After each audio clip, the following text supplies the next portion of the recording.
So in this video, I'm gonna talk about shock method and how this method can help you increase your powerlifting or street lifting lifts, okay? So what is it? It is a high intensity approach that forces rapid adaptation that helps with increasing strength and breaking plateaus. And it was developed by this man, Yuri Verkhoshansky, if I spell it right. And now, the first method is heavy negatives. So basically what you're gonna do is you're gonna load 110 to 120% of your 1 rep max, lower slowly for 3 to 6 seconds, have a spotter, use bands, or have a box to return to the top position.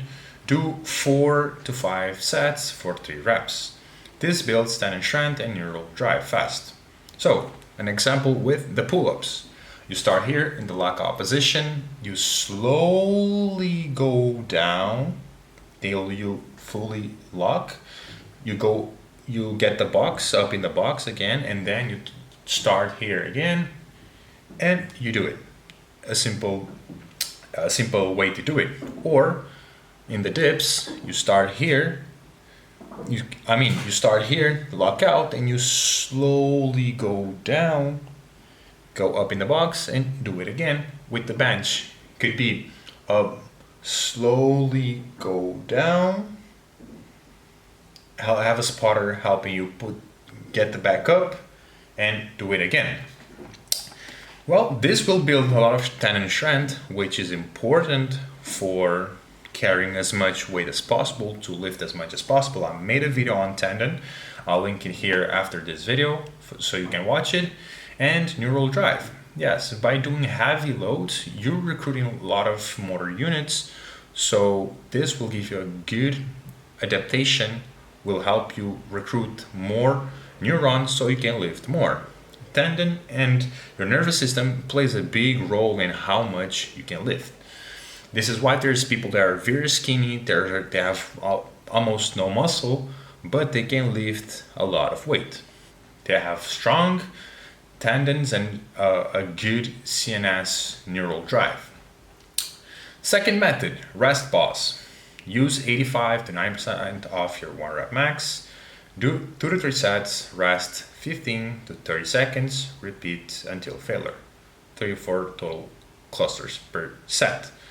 This will maximize strength, endurance in heavy sets. Instead of doing 3x5, for example, you do 3 sets, you do 1, 2 reps, you rest, and you do 3, 4, you rest more and do another one, for example. This will allow you to keep the technique in check, because when you're doing heavy loads in the last 1 2 reps, you may have some breakdown in technique. This will allow you to keep technique in check, and it can be less taxing to the nervous system. And also, you are maximizing your endurance in the heavy sets, because actually you can do even more reps by doing this 15 to 30 second rest in between, which can be very helpful to build endurance in the heavy sets, have more neural drive. Instead of doing 3x5, you could do 3x8 by doing these mini cluster sets. This is another method that could save you actually time. You can do a lot of volume and it could be less taxing. This is another method that you can use to optimize strength gains, to help you break plateaus, and so on. Third method, cluster sets. This is a famous one. Most people do it. Do 5 singles at 90%, 1 rep max with 20-second rest between each. More high quality reps equals more strength gains. This is important. As I said, you may have some technique breakdown, and keeping the technique high quality, you can have good adaptations, you can do better sets, better reps, and more strength gains. You practice the technique a lot, do 4 or 5 total sets. So basically you're going to do 5 sets of 1 at around 90%. This also can allow you to do a lot of volume, okay? This will help you do a lot of volume, keep the high quality reps, focus on each rep without having these technique breaks. As you can see, these methods are very heavy, use a lot of heavy load. You focus a lot on technique and having the high quality sets and be able to do more sets, more volume, while trying to keep the fatigue lower. Method 4, contrast training. This is something that I used a couple years ago with the muscle up. So combine heavy reps with explosive reps. Example, 3 reps, 85% of 1 rep max, then 5 explosive pull-ups. This improves power and rate and force development. And do 4 to 5 total sets. Yes, I would do this. I would do a couple, 3 to 5 reps, but it's better to do around 3 reps, not to accumulate that much fatigue and to keep your explosive power fresh, because the more reps you do, the more you'll fatigue yourself and the explosive power will suffer.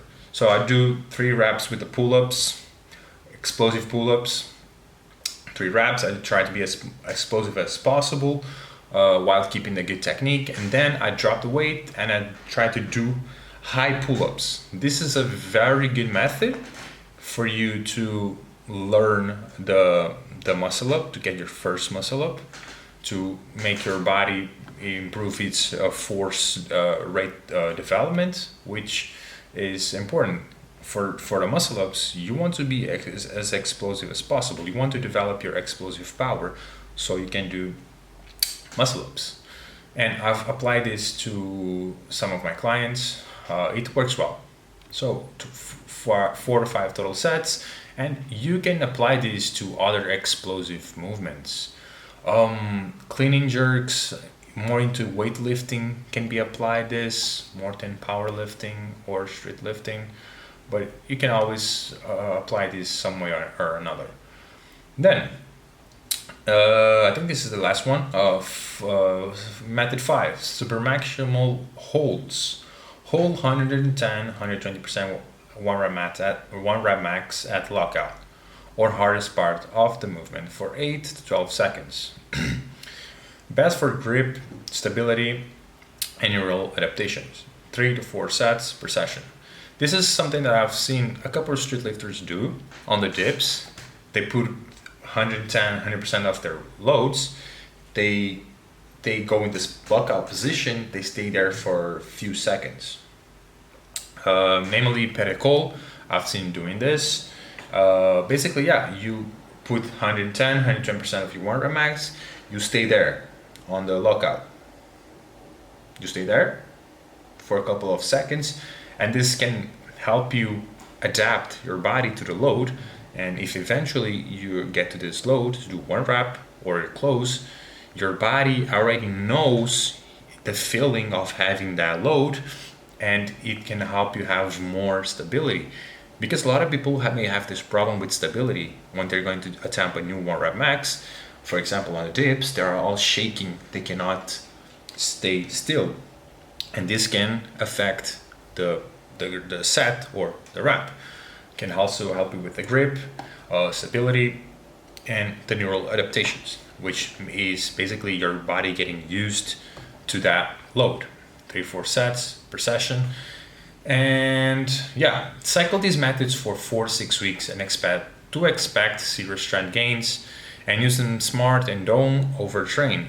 You don't want to overuse these methods because they are very tendon demanding, and you don't want to injure your tendons, and you don't want to fry your nervous system. This has to be well applied. You have to know in which phase you're going to apply these methods. What is your problem? Okay, problem lockout. You want to build more stability. You want to have more quality reps. It depends on a lot of factors on which you're going to use. This can be used by intermediates and advanced athletes. Beginners, maybe it does not make that much of a difference because, as I said in a lot of videos, Beginners gain strength pretty fast with the basics. They don't need to complicate things. But if you're a beginner, intermediate, or advanced, you may want to do these type of things, methods that can help you